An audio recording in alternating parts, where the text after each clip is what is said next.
सभी को मेरा नमस्कार। दोस्तों, आज हम लोग क्लास 9 का रेखा और कोण के बारे में डिस्कस करेंगे। आप लोग पिछली कक्षाओं में इसके बारे में भी पढ़ चुके हैं, उसी को हम थोड़ा सा पुनरावृत्ति करते हैं। सबसे पहले हम डिस्कस करते हैं बिंदु। देखिए, बिंदु तो ऐसे हम लोग कहते हैं अपनी भाषा में, जैसे अगर कोई भी हम डॉट लगाते हैं तो ये क्या होता है, एक बिंदु होता है। तो इसका जो वास्तविक परिभाषा होगा क्या होगा, जिसकी क्या होती है, केवल स्थिति होती है, जिसकी केवल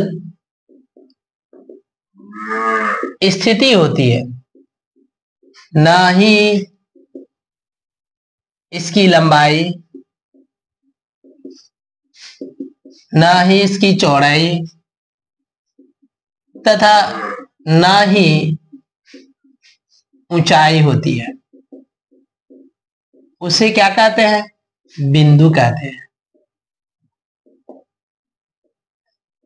ये बेसिक चीज है, बहुत ही छोटा छोटा चीज है, लेकिन इसको जानना बहुत ही जरूरी होता है।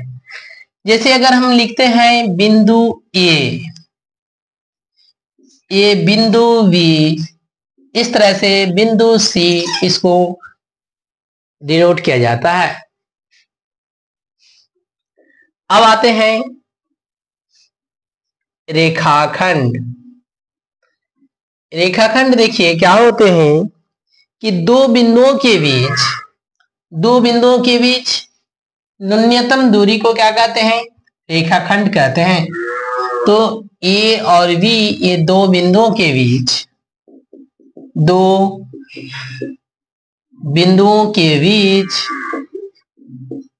न्यूनतम दूरी को रेखाखंड कहते हैं।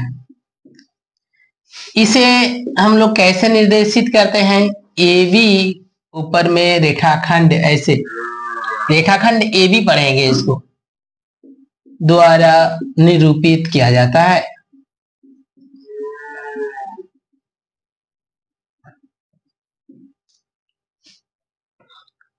आइए समझ में, रेखाखंड क्या होते हैं कि दो बिंदुओं के बीच न्यूनतम जो दूरी होती है उसे क्या कहते हैं, रेखाखंड कहते हैं। अब आते हैं हम लोग नेक्स्ट, किरण। किरण देखिए क्या होते हैं, यदि हम एक रेखाखंड है, दो बिंदुओं के बीच न्यूनतम दूरी, अगर इस रेखाखंड को एक तरफ अनंत तक बढ़ाते हैं तो हमें एक क्या प्राप्त होती है, किरण प्राप्त होती है। यदि हम एक रेखाखंड को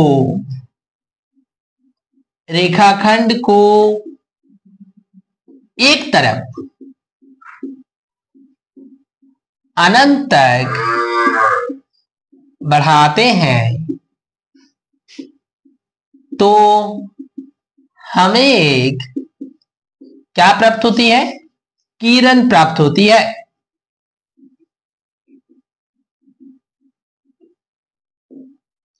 जैसे इसमें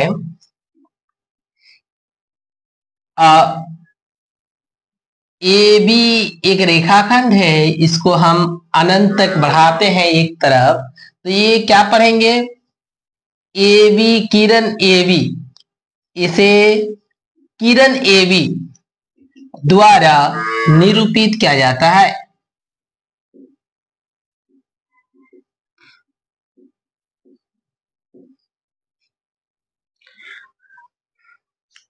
आइए समझ में, अभी हमने डिस्कस किया बिंदु, रेखाखंड, किरण। अब आते हैं नेक्स्ट, हम लोग बात करते हैं अभी रेखा के बारे में। रेखा क्या होती है, रेखा देखिए, रेखा किरण क्या था कि एक रेखाखंड को एक तरफ बढ़ाते हैं तो क्या प्राप्त होती है, किरण प्राप्त होती है। तो रेखा क्या होती है ना, एक रेखाखंड को अगर हम अनंत तक बढ़ाते हैं, एक रेखाखंड को अनंत तक बढ़ाते हैं तो हमें क्या प्राप्त होती है? एक रेखा प्राप्त होती है। तो रेखा का डेफिनेशन क्या होगा? यदि हम एक रेखाखंड को दोनों तरफ अनंत तक बढ़ाते हैं तो हमें एक रेखा प्राप्त होती है। और रेखा को हम लोग कैसे डिनोट करते हैं? ए बी दोनों तरफ की चिन्ह लगाते हैं, इसे रेखा ए बी पढ़ेंगे द्वारा निरूपित किया जाता है। चलिए इतना आ गया समझ में। तो अभी तक हमने क्या क्या डिस्कस किए? बिंदु, रेखाखंड, रेखा।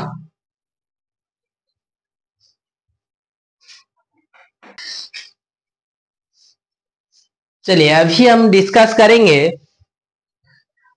संरेख बिंदु। संरेख बिंदु, देखिए संरेख बिंदु क्या होते हैं? तीन या तीन से अधिक बिंदु यदि एक ही रेखा पर स्थित होते हैं तो ये तीनों क्या कहलाते हैं? संरेख बिंदु कहलाते हैं। जैसे ए बी सी ये तीनों बिंदु एक ही रेखा पर स्थित है, इसलिए क्या कहेंगे? इसे संरेख बिंदु। अगर ये तीनों एक ही रेखा पर स्थित नहीं होंगे तो उसे हम क्या कहेंगे? असंरेख बिंदु।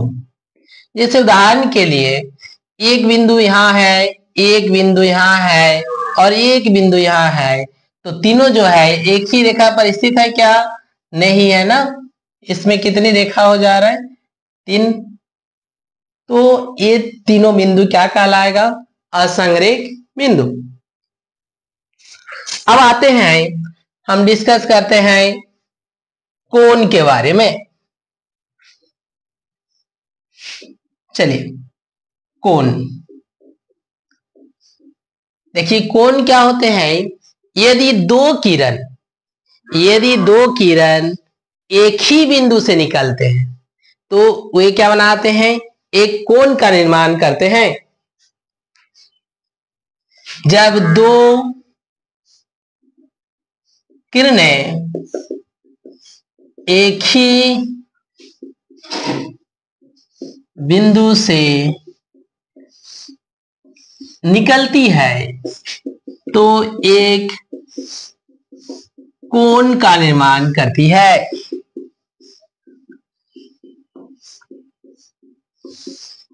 देखिए इधर एक बिंदु है, इस बिंदु से एक किरण निकल रही है और एक किरण निकल रही है, तो इसमें क्या बनता है? एक कोण बनता है। कोण जो बनाती है भुजा, इसको क्या कहते हैं? इसको भुजा कहते हैं। ये भी भुजा होती है और ये जो है इस बिंदु को कहते हैं शीर्ष। अब हम लोग पढ़ेंगे इसमें कणों के प्रकार के बारे में कि कोण कितने प्रकार के होते हैं, उसके बारे में ये अभी हम लोग डिस्कस करेंगे। ये आप लोग पहले भी पिछली कक्षाओं में पढ़ चुके हैं।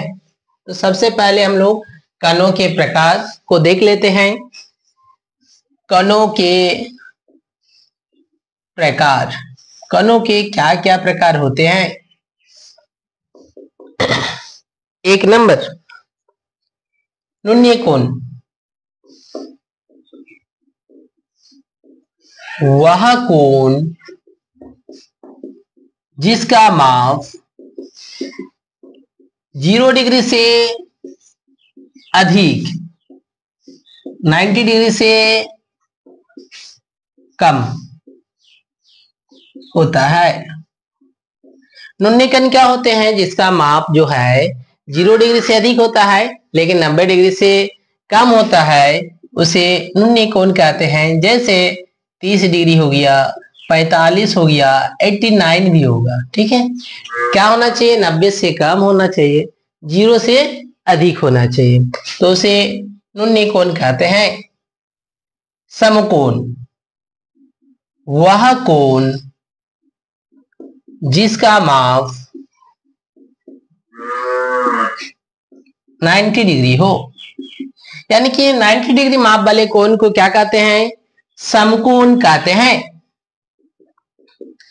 अधिक कोण वह कोण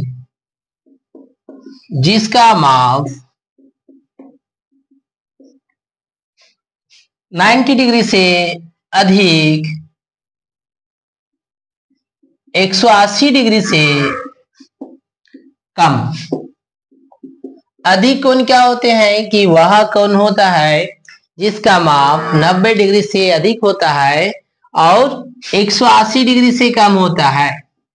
90 डिग्री से अधिक मतलब उदाहरण के लिए हम 91 लिख सकते हैं 90 डिग्री से अधिक, और 179 भी ले सकते हैं 180 डिग्री से कम। तो ये जो कोण है ये क्या कहलाएगा? अधिक कोण कहलाएगा। चौथा ऋजु कोण वह कोण जिसका माप 180 डिग्री हो, यानी कि 180 डिग्री माप वाले कोण को क्या कहते हैं? ऋजु कोण कहते हैं। प्रतिवर्ती कोण प्रतिवर्ती कोण क्या होते हैं कि वह कोण जिसका माप 180 डिग्री से क्या होते हैं? अधिक होते हैं, और 360 डिग्री से कम। 180 डिग्री से अधिक 360 डिग्री से कम माप वाले कोण को क्या कहते हैं? प्रतिवर्ती कोण कहते हैं। जैसे 225 डिग्री, 305 डिग्री, 359 डिग्री, तो ये सब क्या है? प्रतिवर्ती कोण है।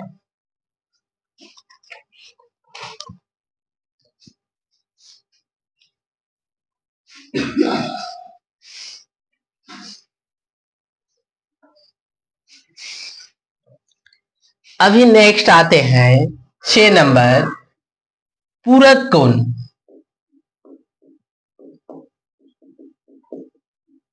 यदि दो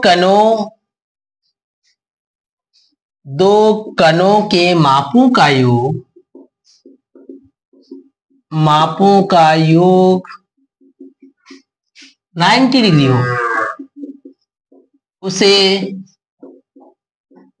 पूरक कोण कहते हैं।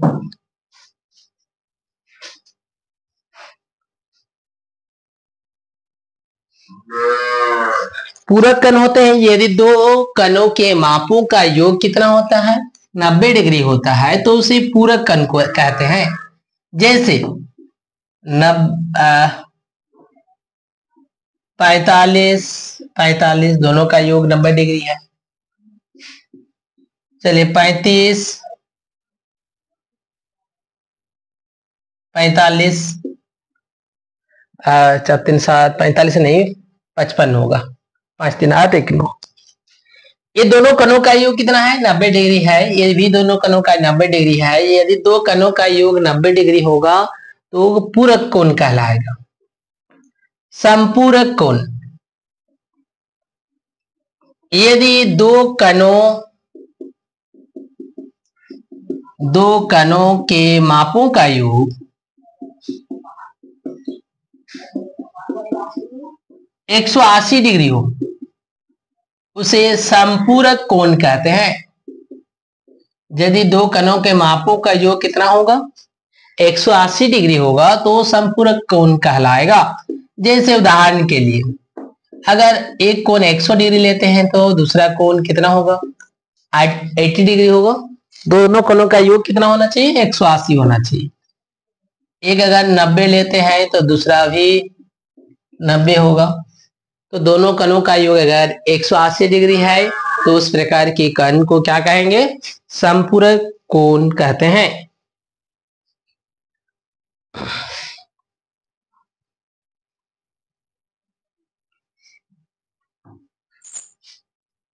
चलिए अभी आते हैं आसन्य कोण।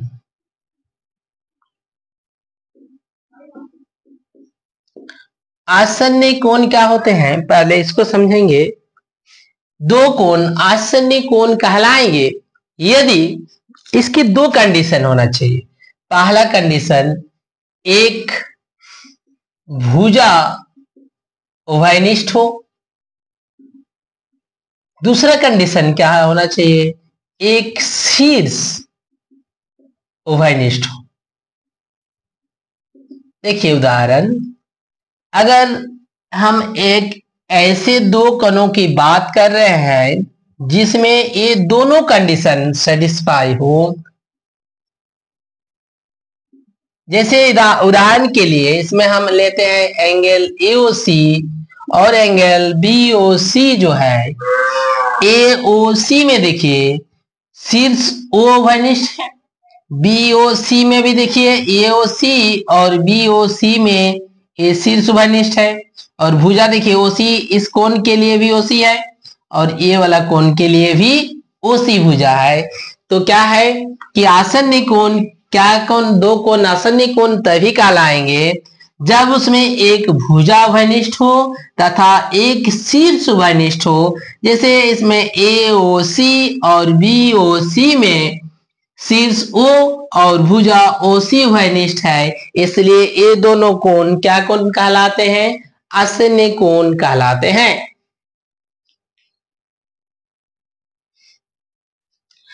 चलिए एक उदाहरण देते हैं, इसमें आपको बताइएगा कि ये जो कोण है क्या ये आसन्य कोण होगा या फिर नहीं होगा।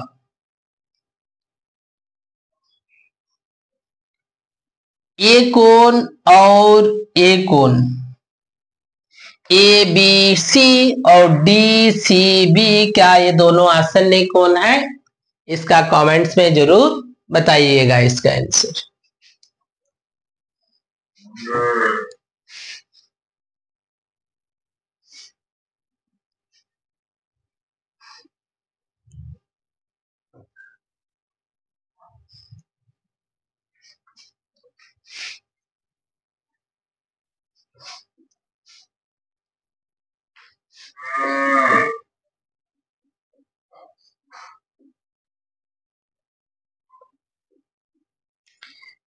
चलिए शीर्षाभिमुख कोण।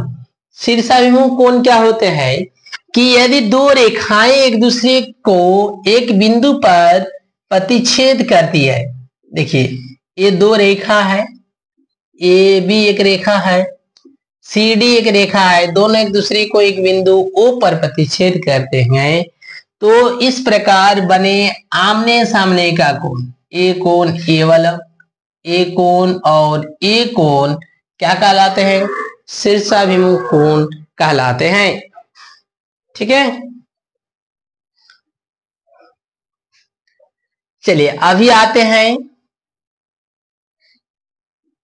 प्रतिच्छेदी रेखा।